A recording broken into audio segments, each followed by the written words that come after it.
अस्सलाम वालेकुम friends. HTML की ट्रेनिंग के साथ मैं हूं मोहम्मद आकिब। आज हम HTML की ट्रेनिंग स्टार्ट करेंगे और ये इसका पार्ट 1 है। इसमें मैं आपको HTML का इंट्रोडक्शन दूंगा।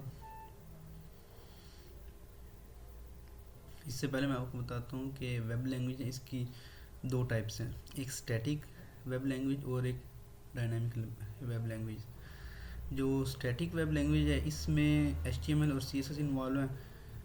इनसे क्या होता है कि हमारी जो वेबसाइट है उसका हम इंटरफेस तैयार करते हैं, या हमारी जो वेबसाइट है उसको हम डिज़ाइन करते हैं। और जो डायनामिक वेब लैंग्वेज है इसमें हमारी जो वेबसाइट होती है उस पर अगर कोई डाटा पर अरिथमेटिक ऑपरेशन हमने परफॉर्म करना है या डाटा पर कोई भी ऑपरेशन हमने परफॉर्म करना है तो उसके लिए डायनामिक लैंग्वेज यूज़ होगी। इसमें PHP, ASP.NET ये लैंग्वेज शामिल है। ये static language used for designing है। जब भी हम अपनी वेबसाइट बनाते हैं तो पहले हम उसका डिज़ाइन तैयार करते हैं, तो उसके लिए हम स्टैटिक लैंग्वेज यूज़ करते हैं। उससे हम अपनी जो वेबसाइट है उसका डिज़ाइन बनाते हैं। इसकी मैं आपको एग्जांपल देता हूँ। ये हमारे पास एक वेबसाइट है। अब देखिए ये इसका इंटरफेस है, ये वाला इसका नेव बार है और ये वाला इसका स्लाइडर है। ये वाला इसका फुटर है। ये सारा डिज़ाइन है, मतलब कि ये स्टैटिक लैंग्वेज से बना है, HTML और CSS से। अब ये पेज भी स्टैटिक लैंग्वेज से बना है, इसमें भी HTML और CSS इन्वॉल्व हुई है और इसके बैक एंड पे PHP की प्रोग्रामिंग हुई है। अब अगर हम यहाँ पे इस फील्ड में डाटा अपना इनपुट करते हैं तो जब हम लॉगिन के बटन पर क्लिक करेंगे तो डाटा हमारा, ये जो हमने यूज़र नेम जो ईमेल दिया है और पासवर्ड दिया है, तो ये चेक होगा डेटाबेस से कि हमारा डेटाबेस में ये वाला डाटा एग्जिस्ट करता है या नहीं करता। ये जो काम होगा ये डायनामिक लैंग्वेज से होगा। डायनामिक लैंग्वेज क्या करेगी, ये हमारी इनपुट लेगी ईमेल और पासवर्ड, इस पे कोई ना कोई ऑपरेशन परफॉर्म करेगी और इसको जो हमारा डाटा है इसको डेटाबेस में चेक करेगी, अथेंटिकेट करेगी कि ये वाला यूज़र एग्जिस्ट करता है या नहीं। अब ये जो काम है ये वाला डायनामिक लैंग्वेज से हुआ है।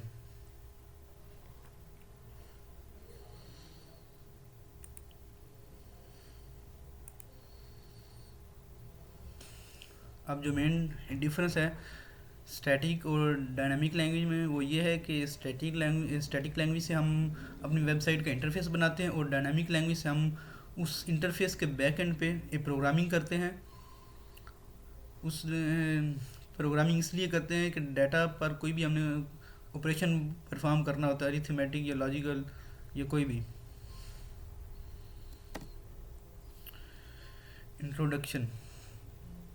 HTML is markup language for describing web documents like web pages. HTML एक मार्कअप लैंग्वेज है जो कि वेब पेजेस को डिस्क्राइब करती है। Markup language is set of markup tags like H1P।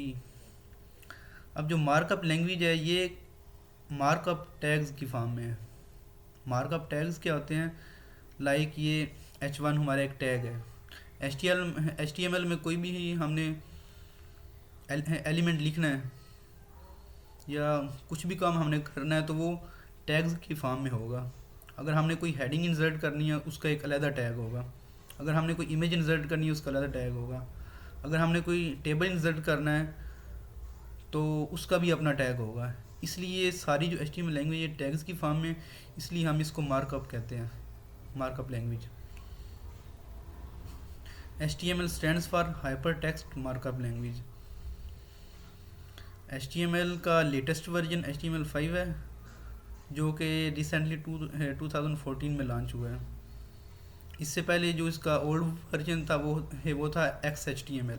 उससे जो ओल्ड था वो HTML4 था। अब जो लेटेस्ट है वो HTML5 है। Tools for HTML। HTML के लिए हम जो भी टूल यूज़ करेंगे उसके लिए एक तो HTML एडिटर होगा और एक वेब ब्राउज़र होगा। जो H T M L editor है उस पर हम अपना कोड लिखेंगे और उस कोड को हम वेब ब्राउज़र पर रन करेंगे। तो H T M L editor different है, लाइक नोट पैड है, notepad plus plus, Sublime Text, इसमें से जो मर्ज़ी आप यूज़ कर लें। और web browser like Firefox, Chrome, ETC, जो मर्ज़ी आप यूज़ कर लें। फेसबुक पर हमारा एक ग्रुप है डेवलप स्किल्स के नाम से, इसको आप ज्वाइन करें और इसमें हमारा जो भी प्रोग्रामिंग के ट्यूटोरियल होंगे उनकी लेटेस्ट वीडियो होंगी। youtube.com/मोहम्मद अली आकिब, ये यूट्यूब पर हमारा चैनल है, इसको सब्सक्राइब करें। तो यूट्यूब पे हमारे जो भी लेटेस्ट ट्यूटोरियल्स होंगे आप उसको एक्सेस भी कर सकते हैं। Thank you for watching part 1 of HTML training.